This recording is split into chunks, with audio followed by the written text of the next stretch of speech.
అనగనగా ఒక ఊరిలో రాఘవ అనే కట్టెల వ్యాపారి ఉండేవాడు. అతను రోజంతా కష్టపడి అడవిలో కట్టెలు కొట్టి వాటిని బండిపైన తెచ్చి ఊరిలో అమ్మేవాడు. గ్రామస్తులు ఎంత ధరకు అడిగితే అంతకు ఇచ్చేవాడు. ఒక్కోసారి ఉచితంగా కూడా ఇచ్చేవాడు. రాఘవను అందరూ మంచి మనసుతో దీవించేవారు. రాఘవకు దీనివల్ల ఏమీ మిగిలేది కాదు. కాని రాఘవ ఏమాత్రం బాధపడేవాడు కాడు. అదే ఊర్లో ఉండే చలమయ్య అనే ఇంకో వ్యాపారి కూడా అడవిలో కట్టెలు కొట్టి ఊర్లో అమ్మేవాడు. కాని ఎవరికీ కూడా ఉచితంగా ఇచ్చేవాడు కాదు.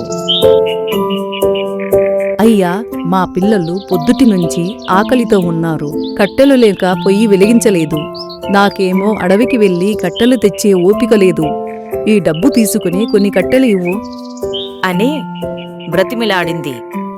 రాఘవ ఆ కాస్త డబ్బు తీసుకుని తనకు కావలసినన్ని కట్టెలు ఇస్తాడు. ఇంటికి వచ్చాక భార్య రాఘవని గట్టిగా అడుగుతుంది. ఈరోజు ఇంతేనా నీ సంపాదన? ఇలా అయితే ఎలా? మనకు ఏమి మిగులుతుంది? నీవు ఇలా ప్రతిరోజు గ్రామస్తులకి తక్కువ ధరకే కట్టెలు ఇస్తూ పోతే రేపు భవిష్యత్తులో మన పిల్లలకు ఏమి ఇవ్వగలం? వాళ్ళ గురించి కొద్దిగైనా ఆలోచించాలి కదా.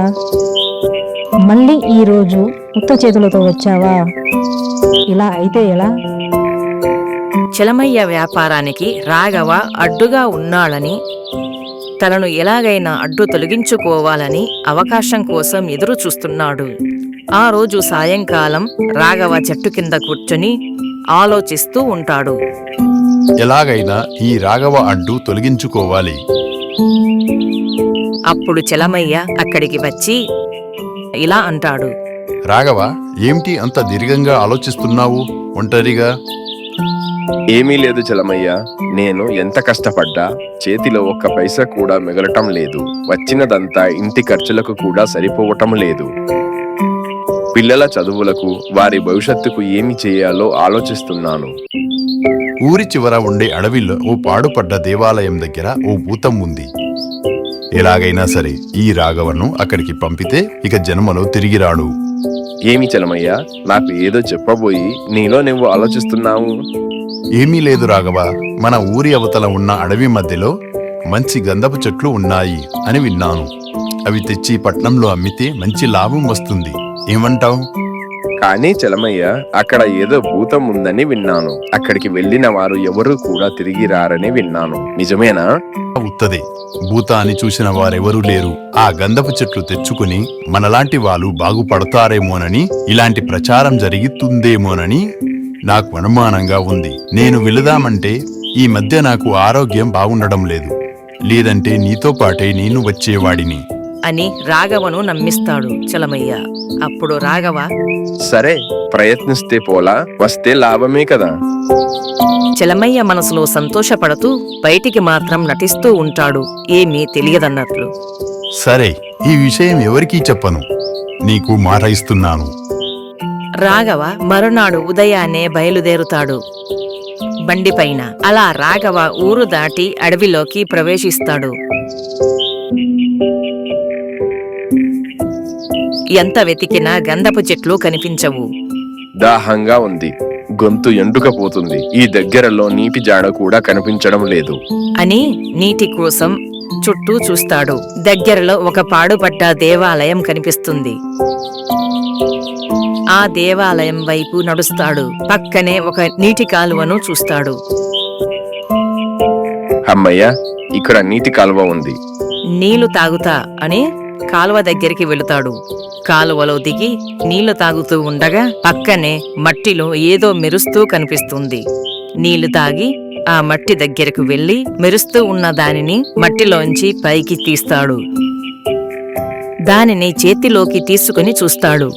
ఇది భలేగా ఉంది. ఇది నీళ్లు తాగడానికి పనికి వస్తుంది అనుకుని ఆ సీసా మూతను తీస్తాడు. ఇంకేమంది, చుట్టూ తెల్లటి పొగతో నిండిపోతుంది. పొగలో నుంచి భయంకరంగా నవ్వు వినపడుతుంది. రాఘవ ఒక్కసారిగా భయపడతాడు. ఇంతలో పొగ మాయమవుతుంది. పొగలో నుంచి ఒక భూతం వస్తుంది. రాఘవకు ఊర్లో వారు భూతం గురించి చెప్పిన మాటలు గుర్తుకు వస్తాయి. ఒక్కసారిగా భయపడి మరలా తేరుకొని తనను తాను ధైర్యం చెప్పుకొని చూస్తూ ఉంటాడు. ఇప్పుడు భయపడితే లాభం లేదు. ఏయ్, ఎవరు నువ్వు? నన్ను చూసి ఎందుకలా నవ్వుతున్నావు? నా ఆకారాన్ని చూసి కూడా ఎవరు నీవు అని అడుగుతున్నావా? నన్ను చూస్తే నీకు ఇంత కూడా భయం వేయటం లేదా? నేను భూతాని. నాకు చాలా ఆకలిగా ఉంది. ఇప్పుడు నేను నిన్ను తినబోతున్నాను.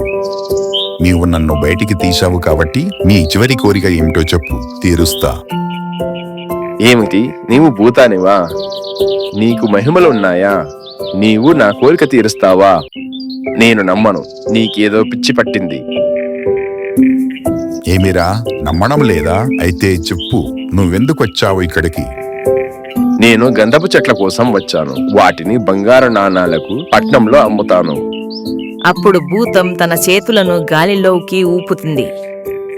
భూతం కోపంతో గట్టిగా, అయితే బండి వైపు చూడు. ఏమిరా, ఇప్పుడైనా నమ్ముతావా నన్ను? అంటుంది. రాఘవ బండి వైపు చూస్తాడు. బండి నిండా గంధపు చెక్కలు మరియు బంగారు నాణాలతో నిండిన సంచులు ఉంటాయి. రాఘవకు ఏమి చెయ్యాలో అర్థం కావటం లేదు. ఈ భూతం చేతిలో నాకు చావు తప్పదు. ఏదో ఒకటి చెయ్యాలి. ఏమిరా, మాటలు రావడం లేదా? నీవు నన్ను బయటికి తీశావు కాబట్టి ఇంకోసారి అడుగుతున్నా, నీ చివరి కోరిక ఏమిటో చెప్పు. నిన్ను తినే ముందు తీరుస్తా. రాఘవ లోపల భయపడుతూ ఉంటాడు.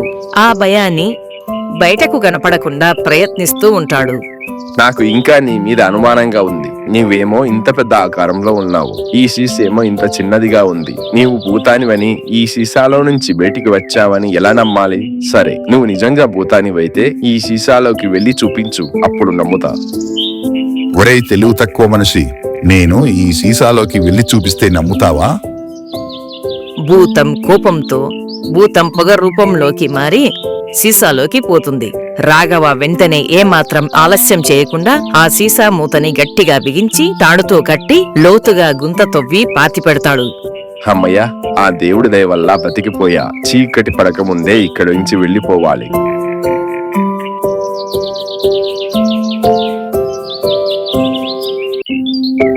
చీకటి పడుతూ ఉంది. ఊళ్ళో వారందరూ ఎవరి ఇంట్లో వారు ఉంటారు. రాఘవ భార్య గుమ్మం దగ్గర నిలబడి రాఘవ కోసం ఎదురు చూస్తూ ఉంటుంది. రాఘవ బండి చప్పులు విని రాఘవ భార్య మొహంలో నవ్వు కనపడుతుంది. రాఘవ బండిలోంచి బంగారు నాణాల సంచులను ఇంట్లోకి తీసుకెళ్లి భార్యకు జరిగినదంతా చెబుతాడు.